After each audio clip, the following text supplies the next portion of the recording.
अगर आप चैनल पर पहली बार आए हैं तो अभी सब्सक्राइब करके बेल आइकॉन प्रेस करें और रहें बाखबर।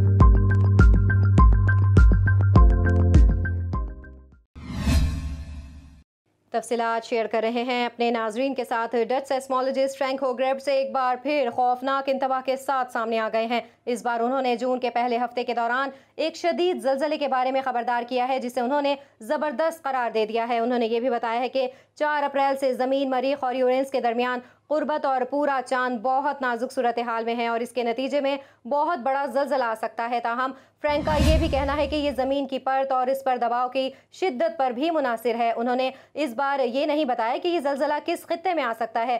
ताहम होगरेब्ड की बार बार वार्निंग ने दुनिया भर में खौफ व हरास फैला दिया है, ख़ास तौर पर उसके लिए कि उन्होंने हालिया अरसे में आने वाले कई जल्जलों और झटकों की पेशगोई की। इसके साथ साथ यहाँ आपको ये भी बता रहे हैं, माहिरीन जल्जला और माहिरीन अर्जियात होगरेब्ड के नज़रियात को मुस्तरद करते हैं, क्योंकि बहुत से माहिरीन और मुतालियात इस बात की तस्दीक करते हैं कि जल्जलों की तारीख की कबल अज़ वक्त पेशगोई नहीं की जा सकती। होगरेब्ड अपने नज़रियात पर कायम हैं और सैयारों की हरकत, उनके कुर्बत और ज़मीन पर उनके असरात की वजह से आने वाली तब्दीलियों और जल्जले की सरगर्मियों के बारे में मज़ीद पेशगोइयाँ करते रहते हैं।